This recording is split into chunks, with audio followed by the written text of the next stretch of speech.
Bonsoir à tous et bienvenue dans Plus d'actu. Pourquoi les mouvements contestataires partent-ils si souvent des universités? La guerre du Vietnam, mai 68, mais aussi le Warren Boyton ou encore le décret Lebrun dans les années 90. Et puis beaucoup plus récemment, le décret paysage et désormais aussi la guerre dans la bande de Gaza qui mobilise les étudiants, notamment à l'ULB. Alors peut-on faire un parallèle entre les grands mouvements étudiants d'hier et ceux d'aujourd'hui?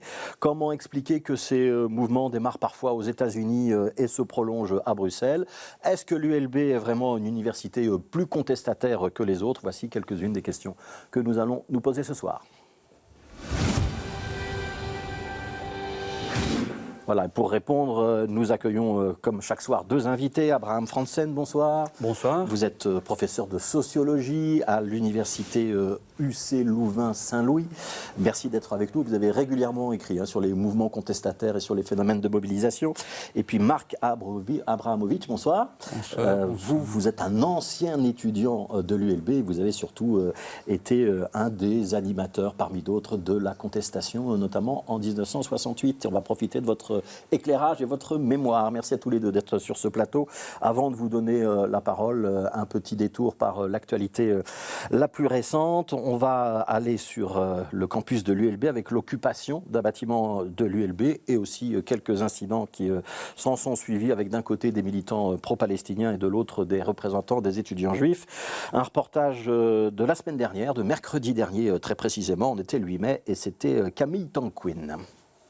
La tension est vive hier soir devant le bâtiment occupé par une centaine de manifestants pro-palestiniens quand deux personnes, drapeau israélien sur le dos, arrivent sur le campus. Vous êtes de la sécurité? Oui. Et alors? Vous faites votre boulot ou pas? Vous faites votre boulot ou pas, putain? Pas d'être ici. Ça suffit. Mais je provoque pas.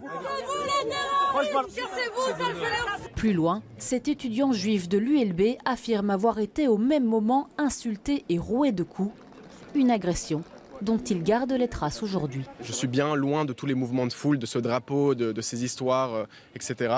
Quelqu'un me voit, commence à courir vers moi et me saute au visage, commence à me rouer de coups, m'étrangler, en me disant que je suis le coprésident de l'Union des étudiants juifs et qu'il me reconnaît. Une autre personne le retient et il dit non, c'est un juif, il faut le frapper, en insistant pour essayer de continuer à me frapper. La sécurité a intervenu, qui s'est fait également frapper par cette personne. Deux agressions que condamne l'université qui va porter plainte. Je suis profondément choquée. Je pense pas que ce sont des membres que la personne qui leur a donné des coups de poing sont des membres du mouvement étudiant.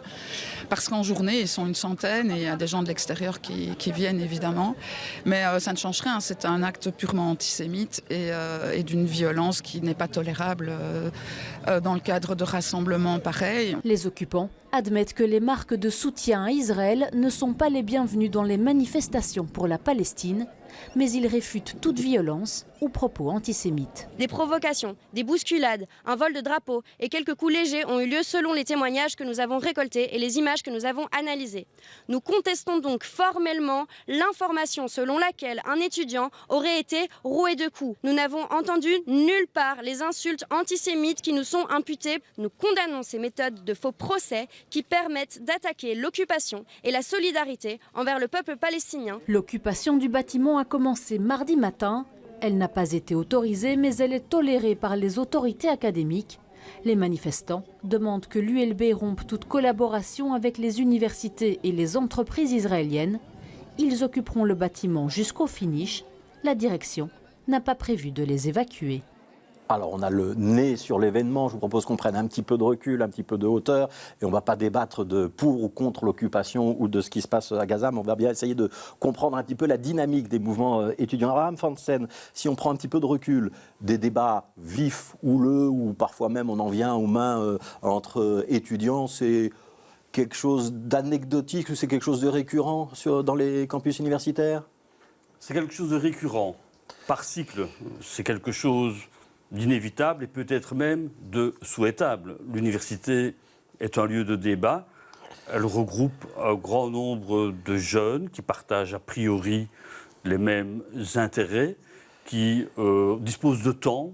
En sociologie, on parle parfois de disponibilité biographique, c'est-à-dire le fait que les individus ont du temps, de la disponibilité pour s'engager pour une cause ou pour une autre. Donc que l'université soit un lieu de débat, parfois de confrontation, oui, on en a une mémoire longue. Ouais, et parfois, ça peut être très, très clivant. On a parfois le sentiment que c'est un bloc, le milieu estudiantin, que tout le monde pense la même chose. C'est pas vrai ? Pas du tout. Donc, dans tout mouvement, en général, ceux-ci sont animés par des minorités, mais de minorités actives. Ce ne sont jamais tous les étudiants qui se mobilisent pour une même cause, d'autant plus aujourd'hui où l'université s'est à la fois massifiée, pluralisée, où il y a donc une diversité de sensibilités, d'identités, de convictions, parfois effectivement difficiles à faire coexister. Alors Marc Abramovich, vous avez occupé l'université libre de Bruxelles, l'ULB, en 68. Comment est-ce qu'on décide à un moment d'occuper les bâtiments universitaires ? C'est pourquoi ? C'est pour se faire entendre ? C'est pour faire pression sur les autorités universitaires ? C'était quoi pour vous à l'époque ? Et quel est le parallèle que vous feriez ou vous ne feriez pas avec ce qui est en train de se passer à l'ULB ? Il y a un rapprochement fondamental qu'il faut faire, c'est que l'occupation de l'ULB en 68 était la conséquence principale, d'après moi, qui militait à l'époque déjà, de la guerre du Vietnam. Il y avait à l'ULB des mouvements très anti-guerre vietnamiens, anti-guerre états-uniens plutôt au Vietnam. Et dès le départ de l'occupation, la guerre du Vietnam était mise en évidence. Et ce n'était pas la raison pour laquelle nous occupions. C'était par rapport aux structures de l'ULB qui étaient terriblement ancienne et pas du tout démocratique. C'était une demande de démocratisation, mais c'est dans le cadre aussi du mouvement étudiant en France. On dit quand il pleut à Paris, il y a des gouttes qui tombent à Bruxelles. Donc nous étions fort touchés par ce qui se passait chez les étudiants français. Nous faisions des réunions tous les jours par rapport à cela, de solidarité avec les étudiants qui étaient matraqués et arrêtés d'ailleurs, très maltraités en France. Et en solidarité, nous nous réunissions. Et puis à un certain moment, nous avons décidé que nous avions aussi des problèmes à régler à l'ULB. Ouais. Ça peut durer longtemps. Une occupation en 68, elle a duré combien de temps ? Elle a duré 6 semaines. Elle a duré de mi-mai à début juillet. Ça a duré 6 semaines, ce qui est quand même... Logistiquement, ça s'organise comment ? On rentre chez soi manger, il y a des ravitaillements, on dort sur place ? Ah non, il y a toutes sortes d'occupants, évidemment. Il y a des occupants jour et nuit qui ne partent jamais, qui occupent, qui restent là. Puis il y a des étudiants qui continuent leurs études, il y a des étudiants qui rentrent chez eux. Moi, j'étais jeune marié à l'époque, donc de temps en temps, je rentrais à la maison. Mais j'étais quand même fort présent, vu ce mouvement. Est-ce que vous vous reconnaissez dans le mouvement en cours aujourd'hui à l'ULB ? Vous auriez leur âge, vous feriez la même chose ? Certainement. D'abord parce que je suis tout à fait partisan de la cause palestinienne. Vous avez décidé de ne pas en parler, mais c'est la raison principale. C'est la tension et ce que se vit à Rafah, à Gaza et à Rafah pour l'instant, qui a amené les étudiants à une réaction de ce genre. Alors, je vous propose d'entendre un autre extrait vidéo. C'est un témoignage. C'est celui d'Yvon Anglaire, ancien recteur du LLB. Il est aujourd'hui pro-recteur. Et il était ce matin dans notre émission Bonjour Bruxelles. Le souci pour l'université doit être double. C'est d'une part de protéger la liberté d'expression, qui est quand même une marque de fabrique des universités, qui est aujourd'hui dans beaucoup d'endroits du monde mise en danger. Et de l'autre côté, c'est être intraitable sur l'antisémitisme et sur la sécurité sur les campus. Et je pense que, hélas, on ne va pas résoudre le problème israélo-palestinien chez nous, mais il faut... que ce débat ait lieu, parce que c'est de là que peut sortir quelque chose de plus positif. En Afrique du Sud, c'est Botha qui a signé avec Mandela une paix des braves. Botha, c'était l'extrême droite blanche sud-africaine. Donc je pense qu'il faut continuer à militer pour une solution politique qui mette fin à cette horreur. Ouais, on doit être attentif à ce qui se passe à l'ULB ces jours-ci. Il y a toujours un risque de dérapage et de tension, ou maintenant les choses sont... Non, je pense qu'il y a toujours un risque.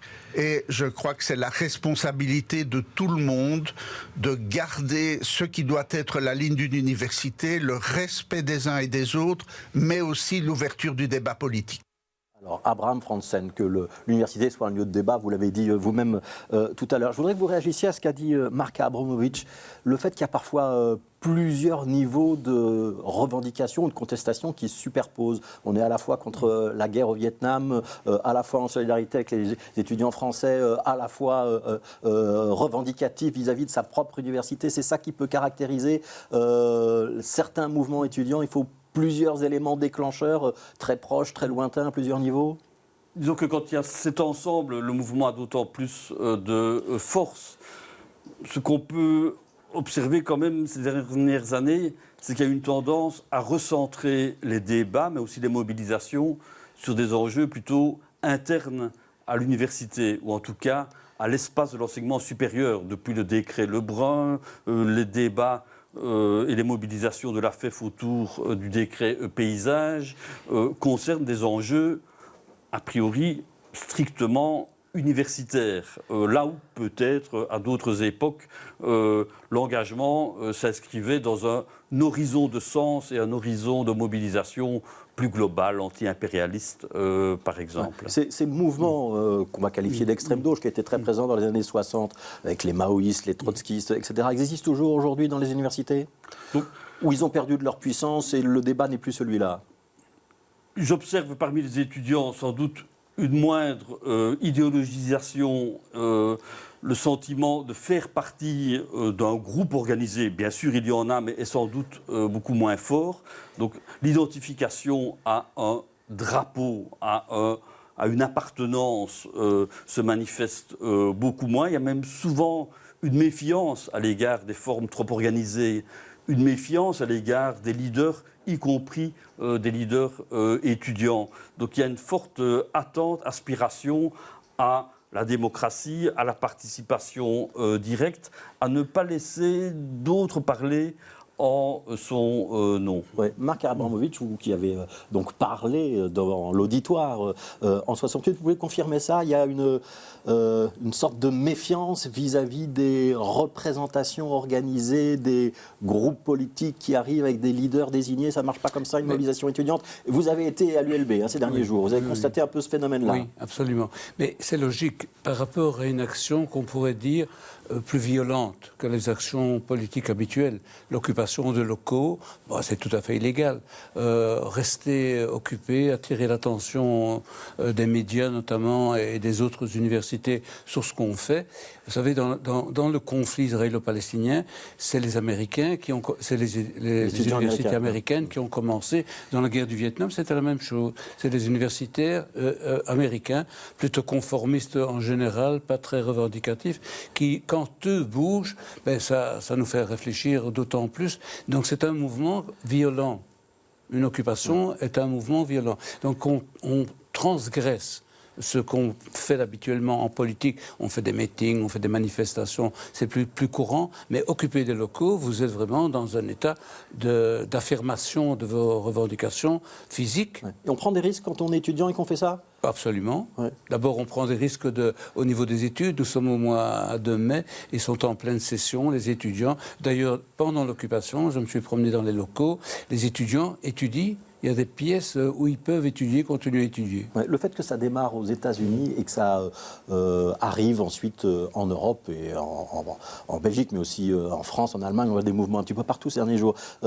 C'est aussi un parallèle qu'on peut faire avec les années 60. Comment est-ce qu'on explique ça? Ça veut dire qu'on a les mêmes aspirations, que la jeunesse partage la même vision du monde, ou c'est plus compliqué et plus subtil que ça? Mais donc, d'une part, tout ne part pas des États-Unis. Si on regarde de manière plus large, il y a eu des mobilisations d'étudiants dans l'histoire au Mexique, avant ça en Hongrie. Les étudiants étaient à la pointe des mobilisations place Tiananmen à la fin des années 80 en Chine. Donc voilà, nous avons souvent le regard effectivement dirigé vers les États-Unis et culturellement nous sommes influencés par le monde occidental. Ce qui passe. C'est le monde occidental, nous y sommes sensibles, tout comme nous sommes sensibles à ce qui se passe en Israël et en Palestine. Pardon, j'ai un peu perdu le fil. Et donc, c'est le même mouvement. Il y a une forme d'imitation par rapport à ce qui se passe sur les campus américains ou pas? Oui, donc il y a une forme, en tout cas, de communauté étudiante globale, d'autant plus qu'aujourd'hui, tout se fait en temps direct. Il y a une forte mobilité étudiante, donc il y a une tendance à une communication, certains disent une contagion culturelle, aussi un processus d'émulation. Si eux le font alors qu'ils sont étudiants comme nous, pourquoi est-ce que nous ne pourrions pas le faire? Donc oui, il y a souvent cette dynamique globale. Alors je vais vous montrer 3 photos, Marc Abramovitch, et puis je voudrais qu'on les commente ensemble. La première, elle nous emmène en mai 68, évidemment, mais du côté de Paris. On va la voir. Vous reconnaissez celui qui est au centre de l'image, j'imagine? Oui, c'est Cohn-Bendit. Oui, Daniel Cohn-Bendit, qui sera ensuite notamment député au Parlement européen. Est-ce qu'on avait cette forme d'émulation ou de solidarité avec ce qui se passait à Paris lorsqu'on était étudiant en 68 ici à Bruxelles? Terriblement. On suivait ça de très très très près. On était très concernés par ce qui se passait. On avait un avis notamment sur la position du Parti communiste français de l'époque qui avait traité Cohn-Bendit de juif allemand, Marchais.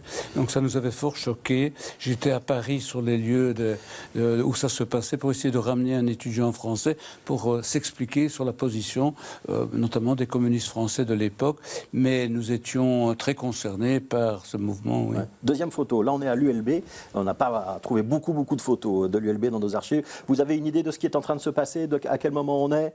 Là c'est l'occupation de l'ULB, donc ça fait partie des 6 semaines dont vous avez parlé tout à l'heure. Est-ce qu'il y a eu des affrontements avec la police à l'ULB?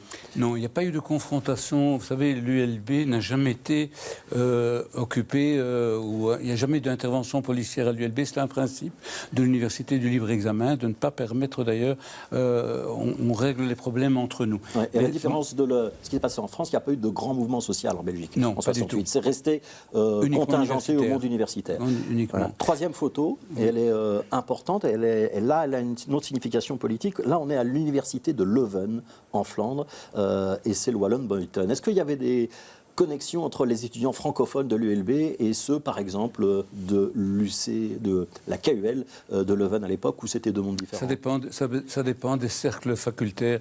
Les cercles de droite, par exemple, soutenaient à fond les étudiants francophones, qui étaient donc chassés de l'UCL, tandis que les étudiants plus engagés politiquement trouvaient que ça avait un sens de respect, de ce splitting avait du sens. Et donc, nous avons participé, nous avons invité des leaders étudiants et il y a eu des bagarres à l'ULB entre les 2 tendances. Alors, je retourne vers vous, Monsieur Franzen. Je voudrais qu'on évoque d'autres mouvements. On a parlé tout à l'heure du mouvement contre le décret Lebrun, c'est de 1994, si je ne me trompe pas.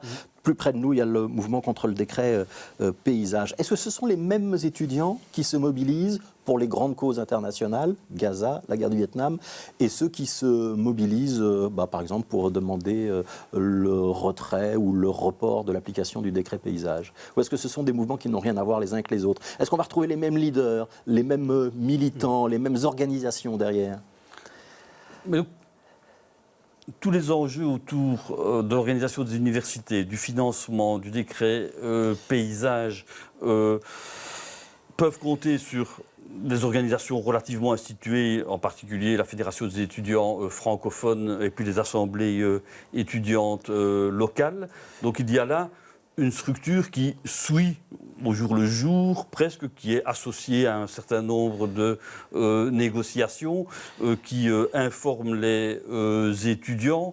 Alors c'est vrai que en général, quand un étudiant est impliqué dans une cause, il est d'autant plus probable qu'il le soit également dans une autre. Donc oui, on peut parler d'une minorité active avec des personnes qui passent d'un engagement à l'autre. Maintenant, chacun peut être sensible à telle cause. Donc, comme je le disais, il y a une grande diversité parmi les étudiants. Ouais, alors je vous propose un dernier extrait. On va écouter Pierre Jadoul, vice-recteur de l'UC Louvain en charge de l'Université Saint-Louis. Et on doit préciser qu'il est désormais aussi candidat aux élections législatives. Je pense que l'ULB a historiquement une tradition plus forte en termes de conflit. Et donc, effectivement, en termes d'occupation, je pense qu'il y a une tradition plus ancienne sur ce terrain-là. Une contestation plus dans les gènes de l'université. Voilà, je pense, effectivement. Et donc, je pense qu'Anne Michos est dans le bon lorsqu'elle adopte cette position-là et qu'il faut donc éviter... Alors, évidemment que dès qu'il y a agression de qui que ce soit, ça n'est pas tolérable et que là, il faut évidemment une réaction forte des autorités. Ouais. Ce mouvement, il vous fait penser à celui des années 60 quand on parlait de la guerre du Vietnam ou ça n'a rien à voir? Oui, je n'y étais pas à l'époque puisque j'étais encore un peu jeune à ce moment-là, mais sans doute qu'on peut y faire certains liens. Alors, Marc Abramovitch, je me retourne vers vous. Il a raison, Pierre Jadoul, de dire que l'ULB, c'est une université plus contestataire que d'autres en Belgique francophone? Je crois qu'on peut le dire. Je crois que d'office, elle est créée par la contestation. En 1830, quand elle se crée, c'est contre le monde catholique, où tout ce qui est école, tout ce qui est instruction est chrétien, catholique. Donc l'Université libre de Bruxelles, qui est l'émanation de la franc-maçonnerie francophone, est vraiment une création de liberté par rapport à l'enseignement qui était fortement influencé par la religion catholique. Ouais, il faut qu'il y ait d'autres mouvements à l'ULB dans le futur. Ce serait quelque chose dont vous seriez, vous, fier et satisfait, où vous vous reconnaîtriez une petite part d'héritage? Écoutez, moi, ma vie a commencé d'une certaine façon à l'ULB. J'ai repris des études à 28 ans, donc je suis psychologue à 32, 33 ans, et toute ma vie, je crée un centre à l'ULB d'avortement. Mais dans aucune autre université, les autorités auraient accepté et couvert un centre d'avortement. Donc depuis depuis longtemps avant que la loi soit votée, 15 ans avant que la loi soit votée, nous faisons des avortements à l'ULB. Rien que ça est le signe vraiment d'une attitude politique forte. Ouais, je me retourne vers vous, Monsieur Franssen. Est-ce qu'il y a effectivement une spécificité de l'ULB ou est-ce que la contestation, elle existe finalement dans tous les milieux universitaires? Et on peut peut-être dire un mot des hautes écoles. Pourquoi est-ce que ça ne prend pas pareil dans les hautes écoles? Mais donc, oui, il y a des traditions spécifiques à chaque établissement. Maintenant, au niveau des étudiants, les étudiants qu'on crée aujourd'hui, je pense, l'identification à ce qu'on appelait les piliers est vraiment faible, voire ne signifie pas grand-chose. À Saint-Louis-Bruxelles, qui est maintenant UC Louvain, Saint-Louis-Bruxelles, la moitié de nos étudiants poursuivent leurs études à l'ULB, l'autre moitié à l'UC Louvain. On a parlé tout à l'heure, pour les années 60, de la massification, de la popularisation des milieux universitaires, avec plus de classes sociales représentées. Il y a aujourd'hui aussi une beaucoup plus grande diversité à Bruxelles et dans l'université bruxelloise. Ça joue dans les mobilisations qui sont en cours? Oui, et ça joue aussi dans les non-mobilisations, parce qu'il y a une massification, donc il y a de plus en plus d'étudiants, d'origine de plus en plus large. Il y a une massification sans qu'il y ait nécessairement démocratisation. Et donc, la question de la sélection, de l'orientation, de réussir ses études, de faire partie de ceux qui tirent leur épingle du jeu, est une vraie source d'inquiétude, d'angoisse, qui explique que pour beaucoup d'étudiants, la priorité, elle va sur leurs études, sur la débrouille, surtout quand ils doivent la combiner avec des jobs. Donc ce contexte joue, mais joue parfois comme frein à la démobilisation. La précarité étudiante n'incite pas nécessairement à l'action. C'est parfois au contraire quand on a plus de ressources qu'on peut s'engager dans l'action. Voilà, et ce sera le mot de la fin, même si on aurait sans doute pu continuer à débattre. Abraham Franssen, Marc Abramovitch, merci à tous les deux d'avoir participé à ce débat. Demain, dans Plus d'actu, on parlera de complètement autre chose. On évoquera la démocratie participative et la possibilité, pendant la prochaine législature à Bruxelles, de pouvoir avoir des consultations populaires. On en discutera avec deux politiques, John Pitzey pour Écolo, Clémentine Barzin pour le mouvement réformateur. Et puis demain, dans la matinale, on recevra notamment la députée bruxelloise Marie Lecoq. Continuez à bien vous informer et à demain.